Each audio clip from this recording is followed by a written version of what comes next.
C'est un forum d'échange qui fait suite à un long processus de formation des jeunes de différentes localités sur les questions d'accès à l'information et des libertés d'expression en relation avec la lutte contre l'extrémisme violent. Et donc, après quelques séries de formations, les jeunes sont retournés dans leur localité pour former, sensibiliser d'autres. Et aujourd'hui, on a fait une restitution pour permettre aux uns et aux autres d'exprimer ce qu'ils ont pu faire dans leur localité, mais aussi réitérer l'importance de la liberté d'expression dans ce combat contre l'extrémisme, mais aussi le fond. Le fond, c'est vraiment permettre aux jeunes de comprendre leur rôle dans la société et le pouvoir de la liberté d'expression, de l'accès à l'information pour faire partie des acteurs clés de notre société. Parce que vous savez, tout le monde dit que les jeunes, c'est l'avenir, mais il faut les préparer à différents niveaux. Et nous, notre organisation, nous travaillons avec le centre ici et d'autres partenaires, IGICOM, pour préparer les jeunes aussi à la prise de parole publique, pour leur permettre de savoir que la liberté d'expression, elle est fondamentale, mais elle a aussi ses limites. Comment interagir sur des sujets complexes et difficiles tout en respectant la position de l'autre, tout en respectant aussi l'opinion de l'autre, c'est important, mais aussi leur permettre de comprendre qu'avec la liberté d'expression, ils peuvent avoir un peu plus de pouvoir et agir dans leur société et être au cœur des politiques publiques, au lieu de rester juste comme des bénéficiaires ou des gens qui se plaignent dans la société, mais de pouvoir interagir, interpeller les institutions publiques, les autorités, mais aussi avoir leur mot à dire dans le fonctionnement de leur cité. Donc voilà en somme pourquoi nous sommes là, pour vraiment utiliser la liberté d'expression comme un vecteur essentiel pour le développement professionnel, mais aussi le développement et le renforcement du débat public sur des sujets difficiles. Vous savez qu'au Sénégal, nous avons la chance quand même d'avoir un système qui est quand même un système où le débat public est enraciné. Le Sénégal est l'un des pays où la liberté d'expression quand même se manifeste à tous les niveaux. Mais il y a des sujets difficiles, des sujets complexes et de plus en plus les uns et les autres sont tendus. Sur les questions religieuses, nous sentons quand même beaucoup de friction, beaucoup de frustration et souvent les jeunes sont utilisés pour défendre des positions qui ne sont pas souvent républicaines.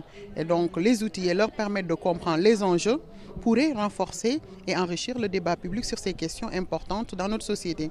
Aussi sur les questions de discrimination de tout bord, de toutes les questions de discrimination. C'est sensible, mais en même temps c'est important de comprendre pourquoi on ne peut pas discriminer les autres, pourquoi au nom d'une religion, au nom d'une croyance culturelle, nous ne devons pas discriminer l'autre. Donc tolérer l'autre, c'est aussi avoir un peu de connaissance sur l'autre, savoir les implications de ses actes, de sa parole par rapport à la dignité de l'autre tout court. Par exemple, discriminer contre les femmes, c'est s'attaquer à leur dignité.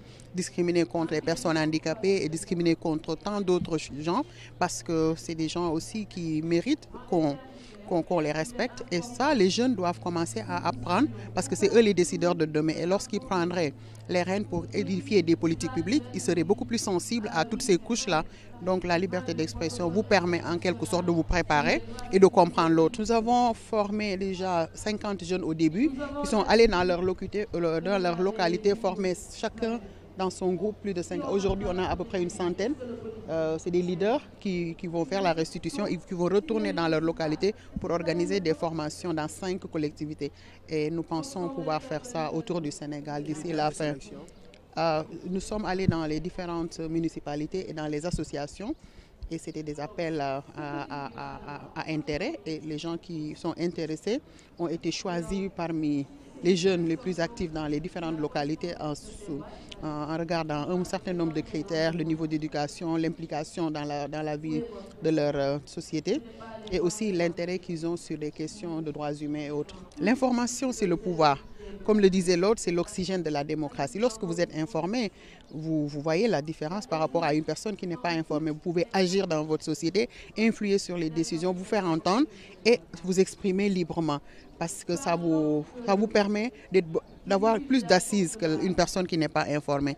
Et l'information aussi, c'est un levier pour la protection d'autres droits humains. Lorsque vous êtes informé, vous savez que vous pouvez aller voter pour la personne de votre choix.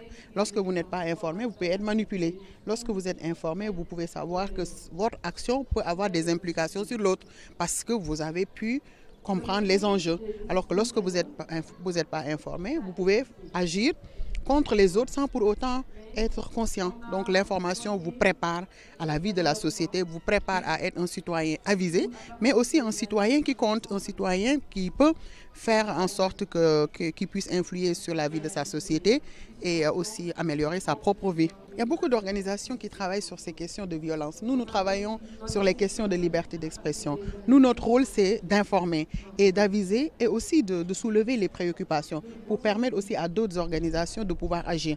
Vous comprenez, nous travaillons en synergie avec d'autres. Notre rôle, c'est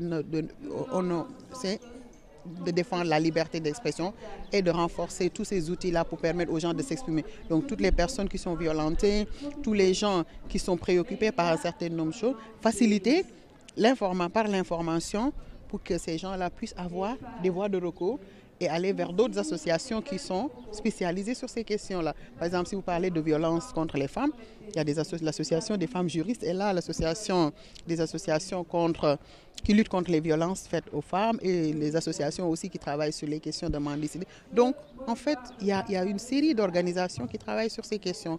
Notre rôle, c'est de travailler sur la liberté d'expression, l'accès à l'information, mais c'est un levier pour permettre à tous ces autres droits de pouvoir être exercés. Parce que si vous donnez l'information, les gens sont sensibilisés, ils connaissent où aller, chez qui se plaindre lorsque violentés. Donc voilà en quelque sorte l'enjeu de l'accès à l'information. Au Sénégal, la pratique est plus avancée que les textes. Et en matière de liberté d'expression, il y a des acquis, mais il y a beaucoup de défis. Et ces défis, c'est tout ce qu'il faut relever. Tout ce qui est question de liberté d'expression sur les questions religieuses, ça encore pose problème. Les questions de discrimination, les femmes n'ont pas souvent accès à l'expression, surtout aux médias. Tout ça, c'est des obstacles qu'il faut soulever. Et de temps en temps aussi, nous notons qu'il y a pas mal d'obstacles administratifs et politiques. Lorsque certaines personnes essaient de s'exprimer, souvent elles font face aussi à des répressions qui sont des répressions indues.